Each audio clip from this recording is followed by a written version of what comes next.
There's a lot of bad sales managers out there. But it's not your fault. Listen, it's the company's fault. But I'm here to help. In this video, I'm going to go over my 10 keys to success for a sales leader, aka a sales manager. Now, if you're new here, I make content about sales leadership, tech, different stuff like that. If you're into any of those things, hit the like and subscribe button for me. It'll help me grow my channel. I really appreciate it. Now, I'm a great person to talk about this subject specifically because I've been a sales leader. I've been in sales for over a decade. Half of that time is spent in sales leadership. And I've not only grown and developed sales teams, but I went to the President's Club 3 different times, winning back-to-back awards. So here's 2 of my awards right here. Now, the reason why I wanted to make this video is because, like I said, there's a lot of managers out there who just don't really have, they don't really know what they're doing. So I wanted to make a video to not only help out current sales managers, but really anybody that's new to or wants to go into sales manager roles and move up in their organization. There's certain things that they're going to need to know just to help them be successful, right? So key number one, when you coach to 1, maybe 2 things at a time, but that's it, no more than 2. You're going to confuse whoever you're coaching. So if you look at it just like a sale, you don't want to overwhelm your client by just info dumping them, right? You want to make sure that you're giving them good information that they can easily digest and then go apply it and see how applying it works for them. So don't overwhelm whoever you're coaching. Keep it simple. Coach to 1, maybe 2 things at a time. Number 2, follow-up is key. So if you're going to coach somebody, the only way that you know if they are implementing what you've coached them to is if you are actively looking or seeing if they've applied it. So you want to follow up with them, not just by listening to their calls or doing ride-alongs, but also if they're not doing it, or if they are, follow up a couple days later, tell them what you found. If they're implementing it, great. Give them praise. Positive reinforcement is going to help them continue to do that behavior. But if they're not, you got to hold them accountable. And then this is how you're not going to develop if you're not implementing what we talk about. So number 2, make sure that you follow up. Follow up is key. Key to success number 3, connect with your people consistently. And this can look different for everybody. For some people, that means, taking them out for a drink or taking them out to some sort of team building exercise outside of work. For some people that could just be one-on-ones, just getting to know your people in a one-on-one setting. I mean, these are people that they have lives, they have different things going on. So if you show that you care about that person or the group and you're willing to do things that other people aren't willing to do, it's going to get noticed. So that's key to success. Success number 3. Key to success number 4. One-on-ones should be mutually beneficial. So what I mean by this is like if you're going to have one-on-ones with your people, which you should do, right, on a regular basis, semi-regular basis, you want to make sure that you are getting a chance to build that relationship, build that connection, but also, reviewing those numbers, reviewing, their goals and where they are in their progress to those goals, but also checking that mindset. But the rep should also be bringing something to the meeting. They should bring something that they want to talk to you about, that they want to get better with. Maybe they're asking you about situations you might have experienced, right? If you're someone that they go to for those situations, you just want to make sure that you are making this not a transaction, but a mutually beneficial thing. You're going to ask those questions because part of it is your role to be involved and get a chance to understand the person that you're tasked with leading. But on the other hand, that rep should be trying to use you as a resource and get as much out of that information out of you as they can. They should, if they are taking their career seriously, if they're taking their progress seriously, there should be things that they bring to the table that they want to talk to you about. So it should be a mutually beneficial thing. So, if you have that relationship, kudos to you. But if you don't, you should really try to foster that, because I think that'll be the difference between taking your team up from key to success number 5. So find the why. So when I'm coaching, or when I've coached discovery or needs analysis in the past, what I like to coach is find the why behind the why. What's the reason why this person wants this or doesn't want that, or has had this experience? And the same goes true when you're coaching, right? When you're getting to know your sales reps, you want to find their why, and this can be different things. Why are they in sales? Why do they choose to work in this company, or et cetera, et cetera. But really, it's what gets you up in the morning, what makes you motivated. Like, you want to get to understand those things.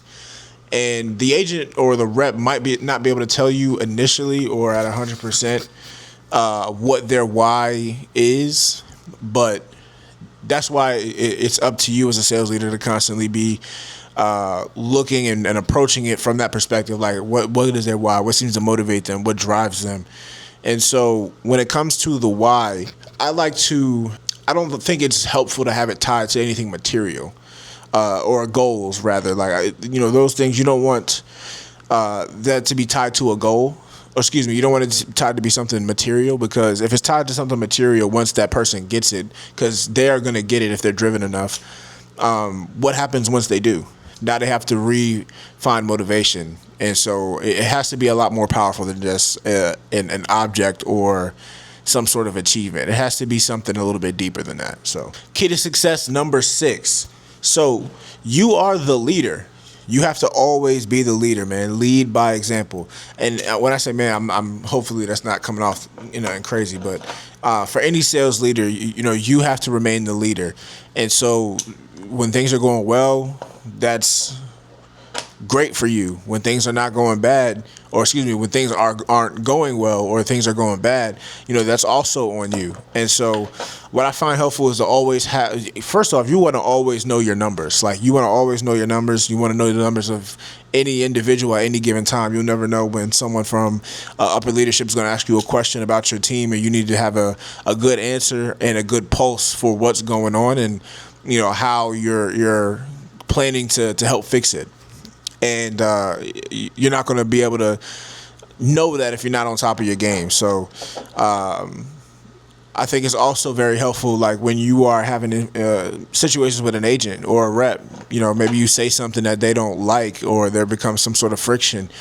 I've had this situation happen to me multiple times. And the thing that I really like to hone in on is, hey, leadership is something that you have to earn every single day.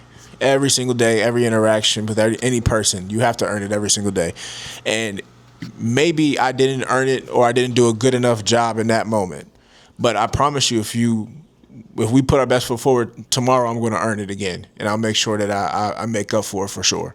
And that always seems to resonate well with any situation I've ever been in with a rep that is not favorable. And we typically have come out on the other side of that in a much better place. But you always have to be the leader. And I think it goes back for me. I'm the oldest child, and so I've always had to lead by example, so to speak. So another key is, like, from a leadership perspective, is don't be afraid to do the work. Like, sometimes reps are going to be like, well, you haven't done this, or what do you know? It's been so long since you've been on the phones or knocking doors or speaking to clients. And sometimes you got to show them, whether it be a live demonstration or a role play, like, you could run laps around them. And you got to do that sometimes. But lead by example, get in the trenches with your people. One of the best leaders I've ever had has been somebody that's been willing to do the work that not everybody else is willing to do.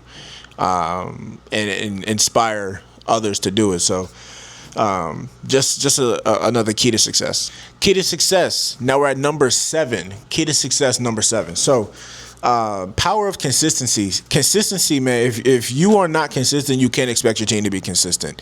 And so for me, I have a routine every single morning.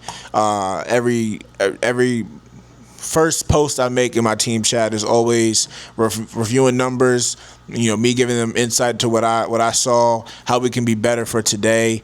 I shout out the people that did well, and I make sure I throw compliance in there. If you work in a role where compliance is a key factor, and then I kind of set goals for the day, right? And I also have different things that I do. Like I have a schedule of people who I'm going to coach that specific day.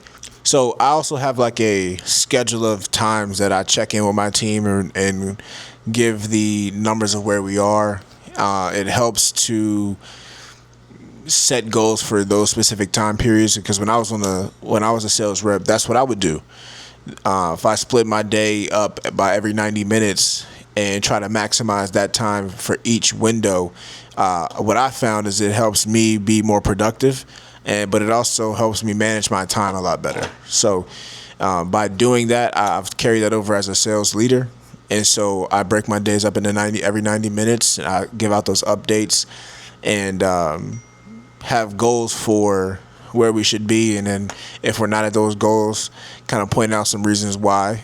And if we are exceeding, I'm making sure I'm giving those kudos. But being consistent is very, very helpful, and I think a major key to success. Major key. Congratulations, you played yourself. My bad. Key to success number 8. You set the tone for how things are going to go on your team.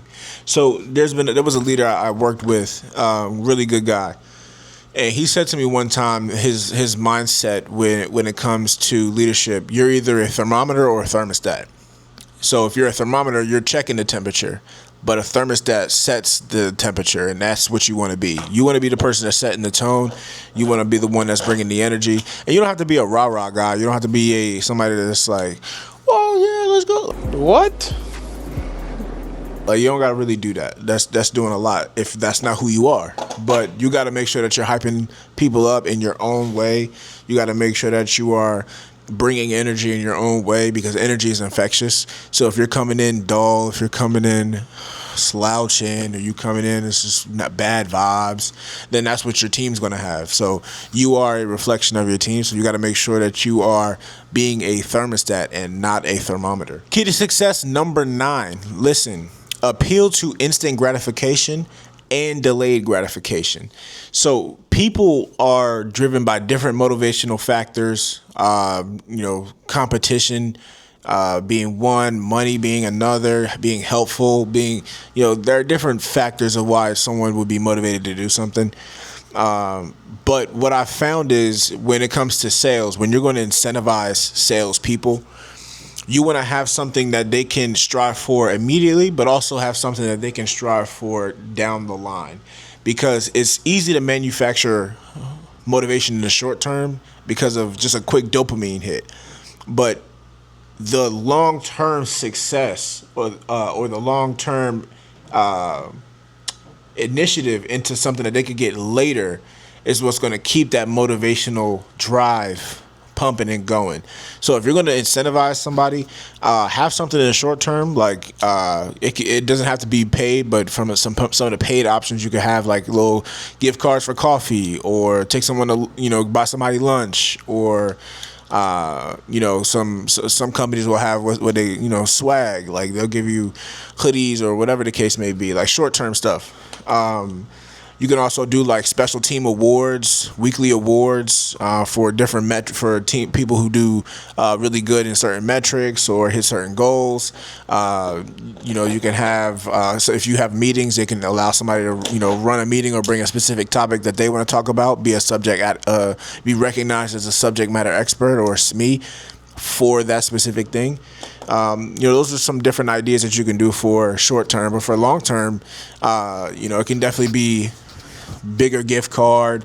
It can be, lunch with the VP. It can be different things of that nature. You want to be creative, and you want to make sure that you know what works well for your team. You want to make sure you know what works well for your team, but you definitely want to make sure that you're appealing to the short term with the instant gratification, but also the long term with the delayed gratification.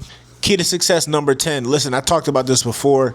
This is the know your numbers. So you never know when you're going to be in a situation where you're going to be asked about your team's success or lack thereof. And if you don't have a good pulse on your team and know their numbers from a week, month, 90 days, year to date, like, you want to know your numbers. You want to constantly be reviewing. So one thing that I really love to do is be organized. I do like monthly reports for myself. So I have our numbers and all our important metrics and KPIs, and kind of tell the story of what happened that month. If I'm doing if I'm really on it, I'm going to have some like weekly things or highlights that are going on or happening that month. Just because it helps myself, keep track of things. Number one, being organized, but it also has helped me coaching. So, there are different times where I've had people that I've coached. They'll speak, and so let's just take it this year. There's a woman that I've coached, and she asked me, what her numbers were for last year, and we talked about. She's like, "Good. I just want to make sure I'm beating last year," because I have this saying: you're never as good as you're going to be tomorrow, but you're the best you've ever been today. Think about where you were last year, last week, 2 years ago. You want to constantly be in a state of improving and trying to improve. And if you're in that constant state, it's great to have the numbers that back that up. And so, yes, that young lady, she was doing much better than she was the year before. And that sent me down a path of seeing just other people who have developed, which I'll probably do a video on later. But again, you want to know your numbers and make sure you're staying organized. So that wraps it up for this video, guys. Thank you for watching. Again, if you made it this far, please hit the like and subscribe button for me. It means a lot as I'm on this journey of making content. I'm a severe introvert, so me putting out content is still a little strange, but it's less strange than it was 6 months ago. So follow me, stay tuned for more. Peace. Appreciate you.